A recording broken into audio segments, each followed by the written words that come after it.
Welcome to the Press One for Nick podcast. My name is Nick Limsdale. My guest this week is Jeff Thiessen. He is the co-founder and president of Dansons, Inc. Jeff is an accomplished executive with over 20 years of experience in the barbecue industry. His chief responsibilities include providing strategic direction and vision for all of Danson's global sales and marketing activities, currently representing in over 35 countries. Since starting Dansons with his dad in 1999, he feels blessed and humbled to work with an incredibly accomplished team of people that have helped Dansons emerge as one of the fastest growing businesses in the pellet grilling industry today. His mission is to continue to cultivate integrity-driven consumer and retail partner relationships that work towards Danson's mission of providing world-class, authentic products. I'm thrilled to have Jeff join us to share his expertise, insights, and experience.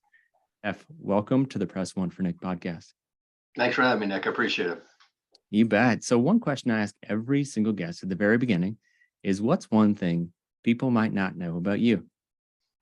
I have three daughters, and I do have a son as well. But I have three daughters that I said earlier as we were talking before. That's how I earned my gray hair. So I'm very proud to have three beautiful daughters, but they're a lot of work. Yes, indeed. What's your favorite thing about having three daughters? You know what? I think anyone out there that has a daughter, it actually, as a guy, it keeps you soft. Whether you want to or not, it's going to keep you in touch with your feelings a little bit more than having the boys is. So with my son, we model being a man, and with my daughters, I'm going to make sure that we're modeling a lot of love and caring. So it is different for sure having my girls, but I wouldn't trade them for anything. They're my heart. So Absolutely. Yeah, you and me both. So when it comes to, I want to talk about a lot of things in hopefully a short period of time, but one question I have for you is, there's a lot of, you can cook on charcoal, you can cook on pellet, you can cook on gas, you can cook on griddle. What's your go-to? Pellet still. It's still, when it comes to, if I want to do a steak, or if I want to do even burgers or chicken. Interesting enough, over the years, my wife has taken over the pellet grill an awful lot. The ease of use, with the pellet grill and the superior product that comes off it, the flavor profile is just so superior, and you don't have to know what you're doing with a pellet grill, and you still end up with a great product at the end. So definitely my pellet grill. I do have a griddle. I love our new griddle line, the non-stick griddles. We started with, griddles like more traditional griddles that you have to oil, got into the non-stick. It's certainly expanded what we do outside, and that's a great addition to our grilling, lineup. But, if I want to do like a smash burger, a griddle's fantastic. Or the one thing it started with right away is I'd start doing bacon outside, because before, I like bacon. I really enjoy bacon, but I did not want to smell up the house all day. So it would, keep me from doing a whole bunch of bacon. Now I go outside and I just do a whole bunch, and it's no issue. And it's super fast, very convenient. And the nonstick aspect of our griddles, the cleanup is a cinch. So, and then I open it up, it's not rusted, it's ready to go the next time I flip it on. So that's probably my number two. I also I have a vertical smoker at home too. So when I do a brisket overnight or something like that, I have the equipment to do it and do it really well. It can be done on the regular pellet grill. I just really like the vertical smokers if I'm going to do ribs or a big brisket or something. It's super easy. It has an oversized water pan, so there's a lot of moisture in the body. And then the pellet hopper, I don't have to babysit the thing. I can go to sleep and it's doing its thing all night. So I have a variety of units at my house. I don't have 20 units of those, even though we have a barbecue company and we make hundreds of different SKUs. Those are the three that I have. Yeah. I think we could talk about just food and pellet grilling for the next hour and a half, but we don't have that time to talk about the rest of the questions. For me, I just, in the last week, I've smoked or did a pellet grill with pork shoulder, and I did a homemade party mix, which was pretty awesome. And I got a Pit Boss competition series, the 1600. Nice. It's a beast, and I think I could cook for the whole block. But my next one, you kind of touched on a little bit, is that Pit Boss, the ultimate liftoff, the griddle. And I think that's so cool, and how it's versatile, and how you can kind of lift it up and take it to where you need to go instead of bringing the beast with you on the wheels. You kind of have that ability. So I'm excited to cook bacon when I end up getting one of those suckers. I appreciate your business. Thank you. Yeah, you bet. So you were talking about the fam, you're talking about cooking. When it comes to, there's got to be one dish or one piece of meat or one recipe that your friends and family kind of like, what are they requesting every single time that you're coming over, and what are you putting that on? I think that the number one go-to I do is actually I do steaks on the pellet grill, and because we have the flame broiler function where you can have a direct flame, it's like 1,000 degrees above a direct flame, so we can char the steak, and then we can smoke it. We can reverse smoke it and then char it at the end and sear it. There's a ton of versatility in that. And I'll tell you a little story. I had a really good friend of mine. He came over and we did steaks, and I do a really basic marinade, half soy sauce, half balsamic vinegar. It's super easy, and then I dust them with steak salt. So I mean nothing, and I don't do it for 2 days. I don't inject. I don't do. So it's super basic.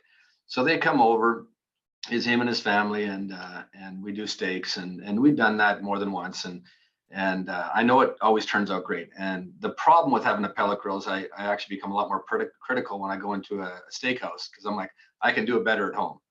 So anyways, they came over, we had a great evening together, and so the next day he calls my wife and he goes, what was in that marinade? He figured that it was the marinade that was so great.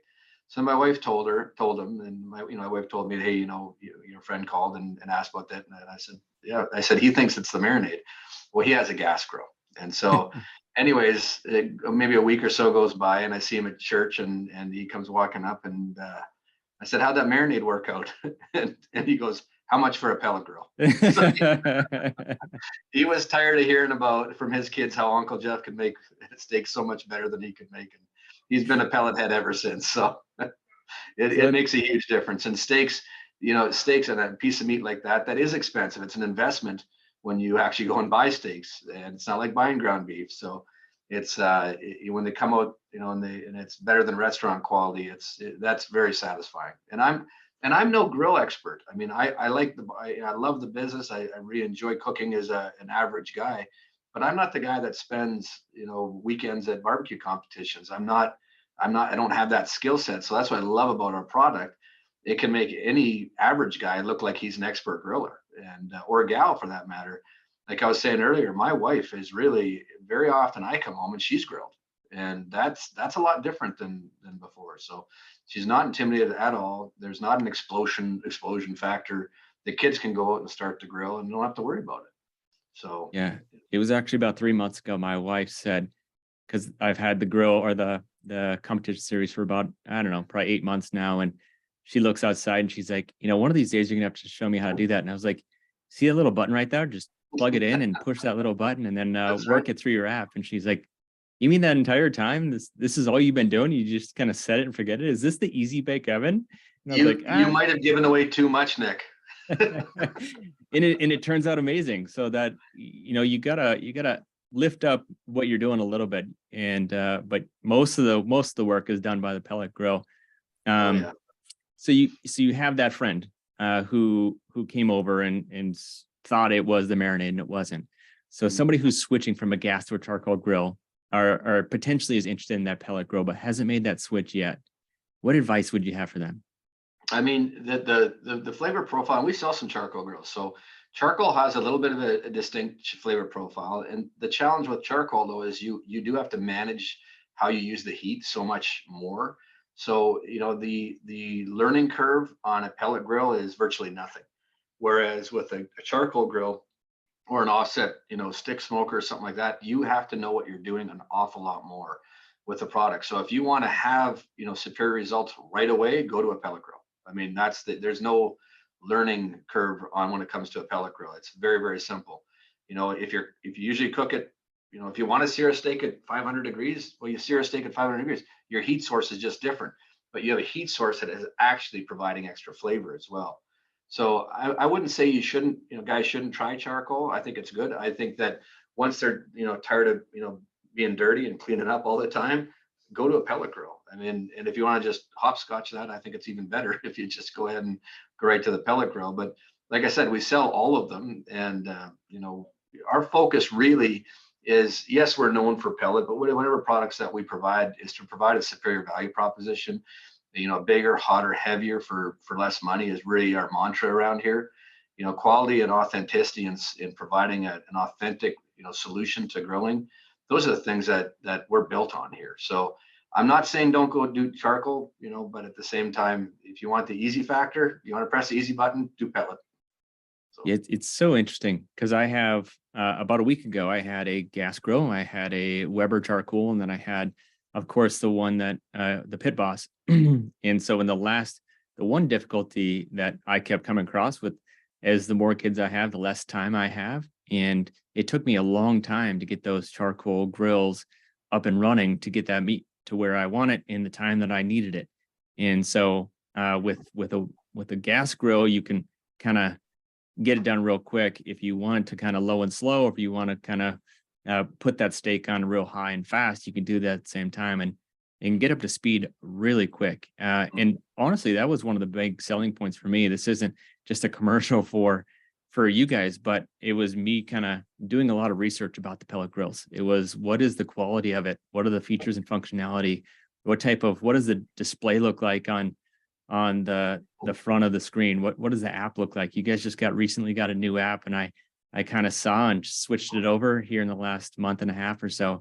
And your guys' tagline is the bigger, hotter, heavier, but it honestly is a big differentiator, and it was a big decision for me for the price that you're actually getting.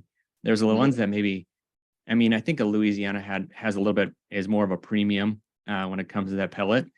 Pit Bosses, you have kind of a ton of variety from the beginners to kind of the more experienced. You got different colors and different shapes and sizes. But, for me, the quality that me trying to put that thing together and rolling it around and having the big, awesome big tires, and obviously ranking it up in 5-10 degree increments was a big decision for me. And I'd rather make that investment and have it be a quality that lasts than buying something else. So kudos to you guys on putting in that work. Thank you. We have a great team here. We're blessed with a phenomenal team of engineers, and we do all of our design work in house. And they're passionate about what they do, and it's coming through in the products for sure. Yeah. So when it comes to the products, let's say that there's a lot of things that are coming down the pipe, and you guys have done a lot of it when it comes to the innovation side. When it comes to evolving the product, the features of the grill, the smoker, how are you focusing on that and listening to the customer? And then where do you see that changing in the next 5 years? I think we're always trying to be more, make the experience for the customer easier and easier. We want to have very intuitive with our app. We're trying to bring technology into the discussion all the time. The younger consumer has grown up with tech, making sure that's an integrated part of what we do, and making sure that experience is easy. I think that great tech companies like Apple, they try to be more and more and more intuitive. We try and take that approach to our products as well.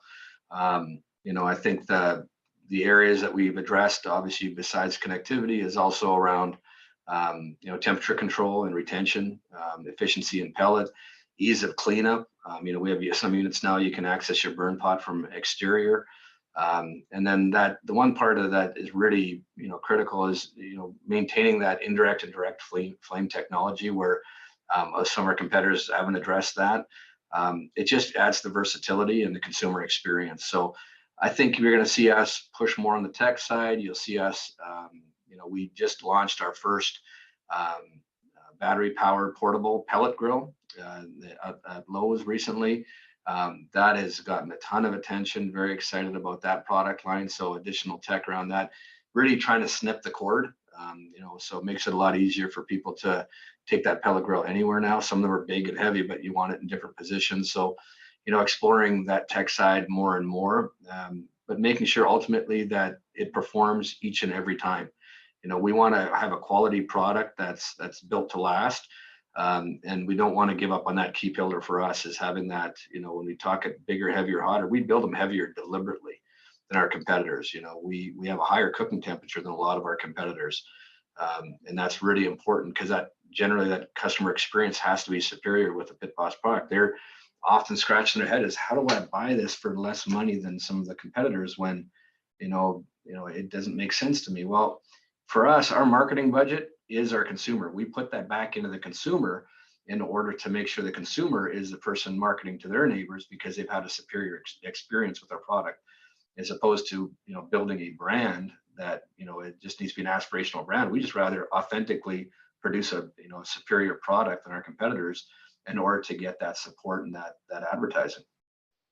It's very, very smart. And it shows back in the product. I read an article probably about a few weeks ago, and it was the vice president of customer care, Matt Green. And he said that as the industry has grown, so has the demands for support. We've attacked the need head on to provide a world-class customer experience.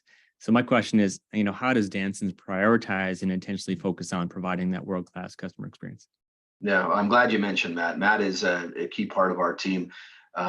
He's a loved, valued member around here. He's also about 6'8", so I don't want him coming in here and being upset with what I said. So, no, Matt's built a phenomenal. He has a great team that he's developed here. It's based here in Arizona. We actually have brought all of our team on customer care into our Arizona headquarters now. So we stay really close to that team in order to make sure that we are responding directly to the customer feedback, because that team is in the same building as the guys that are developing the products, and they're taking that feedback. The teams work cross-functionally in order to actually execute on what a consumer's needs are. So we have a huge focus on that. It's a very significant cost to us. We made a very conscious decision not to outsource that as some other companies have in the past. Excuse me. And I want to be, certainly not negative on our competitors, because we have some great competitors that have developed some good products that have helped drive us. But certainly, being authentic about the solution and making sure that we're very connected to our customers is how, it's been a huge blessing for us and has allowed us to be on the leading edge of innovation constantly. I mean, the question we often get is, well, how many things have you patented? Well, yes, we patent certain things, but we don't spend all day long patenting. We don't have a team of lawyers patenting stuff. Yes, we patent key parts of our development, but at the same time, we'd rather have our competitors and our customers curious about what we're coming out with next all the time. And then by the time they've figured out how to copy us, we're already 2 years ahead of that. So, and we get that going back to the customer service side is taking that direct feedback from customer experience. And, where are the shortcomings? Because, my dad's favorite line around here is, we have not built our best product. And that's continually drives it. And we will never build our best product, is what I'll tell our teams here. We always want to be better. We always want to make it, more consumer friendly and have a superior experience for consumers. So, it's if you want to, go back to your question, what, how important is it? It's critically important to how we operate the business. Yeah, and that's refreshing to hear. I think a lot of people talk about customer experiences, the pixie dust and fairy tales that, not necessarily the meat and potatoes of the platform, or they are the ones that the lifeblood of the organization. So it's good to hear that. Yeah. You keep adding, either acquiring or adding new lines. One is that Thiessen line that here's recently come out. How are you listening? You're talking about listening and responding to the needs of the customers. Was that something that the customers or the industry was asking for?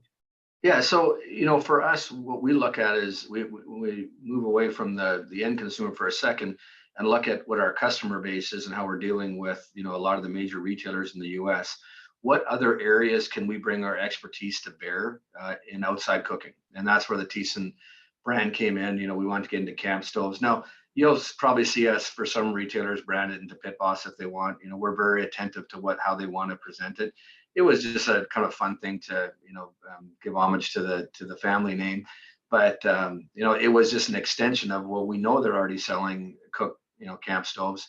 We know there's some pain points around camp stoves that can be improved. So why not take our approach and broaden it now to the camping world? And that's where we've developed a few other things, around that line as well to help support it. But it was just really, how do we address our customer on the retail level and provide them with more products that they would find, accretive to their business. Yeah, you guys just need to stop making more and more products because I'm going to have a longer and longer list of wish lists to get after. But just kidding there. But one thing that I see that you guys are doing on social media is you're getting more and more to that sports experience, that sports industry, that the tailgating side of the business. Have you noticed any trends or changes in that tailgating experience among that sports fan, or what makes you guys kind of lean into that? I mean, the reality is, why do we, at the end of the day, we go home and we grill to escape the pressures of whatever we're dealing with in life. So the sporting world is exactly the same thing. We sit down, watch a game to escape and enjoy and take in the entertainment factor. So it fits hand in hand with what we want to do. That that that experience since COVID now has wound down. People are all back out doing it. Like, I mean, barbecue competitions are in full swing, tailgating's in full swing. People are showing up at, our NASCAR is a key partner of ours, and they're showing up on a regular basis. Stands are filling back up. It's just a great way to get our brand out there and to people that need that, want that support, with a cooking appliance. So it's been great for us, those partnerships. You touched on social media. That extends to influencers that aren't just in sports, but sporting goods channels, some of them. But if you notice, a lot of our influencers are just, at the end of the day, they have to be able to reflect our brand well. So they're good people. They're fun to hang out with. They're people that we would have over for dinner, and they have a broad variety of interests. At the same time, we want to make sure that we're trying to reach as much of the marketplace as possible. And we have a product that my dad's been very deliberate around designing. When you talked about opening price points all the way up, is making sure that a pit boss is accessible to every consumer, on whatever price point. And then as you want to make a bigger investment or have the means to do that, we're allowed to take that journey with you because you trust the product. So that's really important to us and how we do that. And our influencer base and our marketing base is we want to make sure that we're marketing to every part of the consumer demand. So whether that's the new guy with the young family, whether that's the guy just moved out, wants to grill, because dad's not doing it for him anymore, whether it's the guy that's established and has the extra money and wants to explore the higher end of quality builds. Like, we have products to do that. And I think the sporting channel allows us to really approach those consumers, because it's not too many people that just don't like sports. So at the end of the day, so we try to have a significant presence. Yeah, and it's noticeable here recently of the presence that you guys have across both NASCAR and all the other major sports that I'm paying attention to, at least. So, And it's that we're blessed by a phenomenal team, like Madeline and Jared, that and a number of people in our social media, and Morgan. I mean, there's a pile of people I could name in our marketing department, and it's the beauty of it is our teams work cross function. They're working with our product development team people, and with our customer care people, and making sure that there's exposure to what we're doing internally, even to them, so they can understand how we're sharing our brand with others. And I can't say enough about our marketing team and the passion that they bring to this. so let's talk about the employee side. How does Danson's prioritize one of your two pillars are authenticity and quality? So how do you prioritize that when you're hiring employees? I mean, authenticity is the people. I mean, we couldn't do it without the people. So, I first and foremost, my dad is a visionary. This is his business. He is the reason we're here, and a lot of answer prayers. So we feel God's really blessed us, but He's also blessed with a great team of people. And I could rattle off Bobby and Mark, and I could go on for hours about our people. We have hundreds of people around the globe that work with us.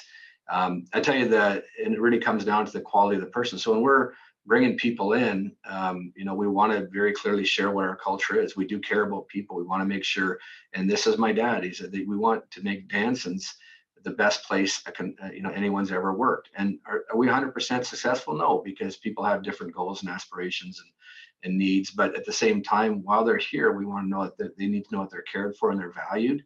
And that's extremely important to us. If there's things that happen in life, we want to be extremely flexible.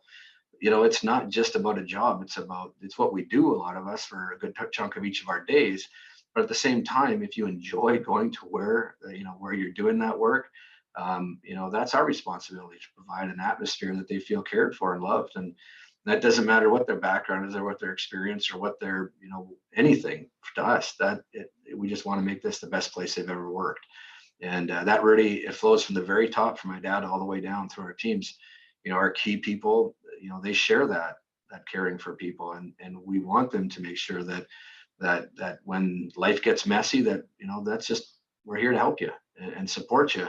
And that works out well. Investing in people is how we've been able to grow the business. And we certainly couldn't do it without phenomenal teams.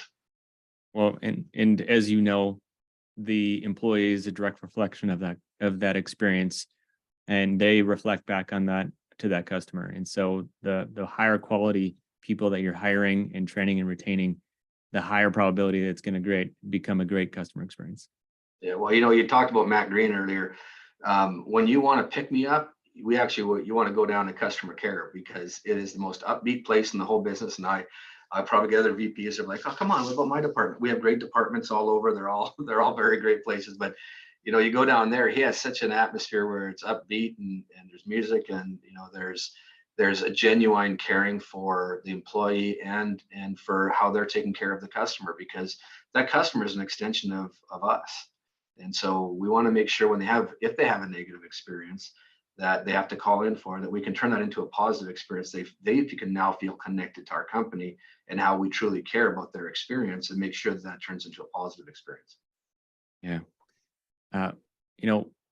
One question I had for you here is, why is it important for Danson to give back through the Thiessen dedicated foundation, where you guys donate 10% of your profits annually? Why is that important to you guys? I mean, historically, the reality is we feel it's God's business ultimately. And if you know a bit about what we believe, the reality is it's not ours to begin with. So if we're not going to be responsible with the blessings that we're given, I think that's a bad reflection on us. And for us, I think it's really important to invest in people in need that haven't had the same opportunities that we've had, or had negative situations. So we really try to focus on women and children in need, and make sure that we're trying to make a difference in this world. Because at the end of the day,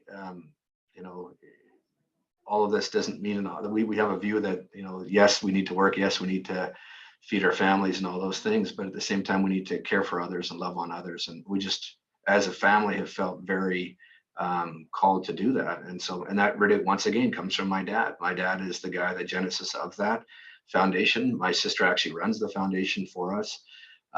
It's very humbling to be allowed to be part of those things. So if you could leave a note to every single customer experience professional, it's going to hit everybody's desk Monday at 8 a.m., what would it say? I'd say thank you.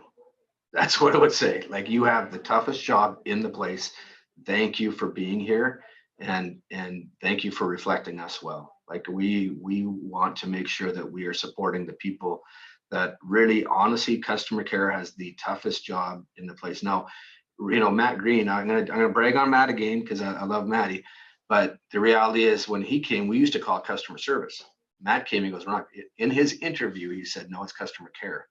And us as people, that resonated right away. And so since he started, it's customer care. And so those are the people that are caring for our customers. And it's super important that they feel that they're valued and that they are thanked on a regular basis for what they do. So, and at the end of the day, when we can turn a negative experience into something positive, that's what we're looking for. We're looking for, at the end of the day, people all love their Pit Boss grills and enjoy, at the end of the day, connecting with their families around food. I don't, with all the nonsense in the world these days and all the division, we all got to eat. I don't care, what your background is. We all got to eat to survive. Why not make that a positive experience, something that can bring people together? And we have a solid customer care department that makes sure those products, are a point of pride, and that's something that people come together with. That's extremely gratifying to our family.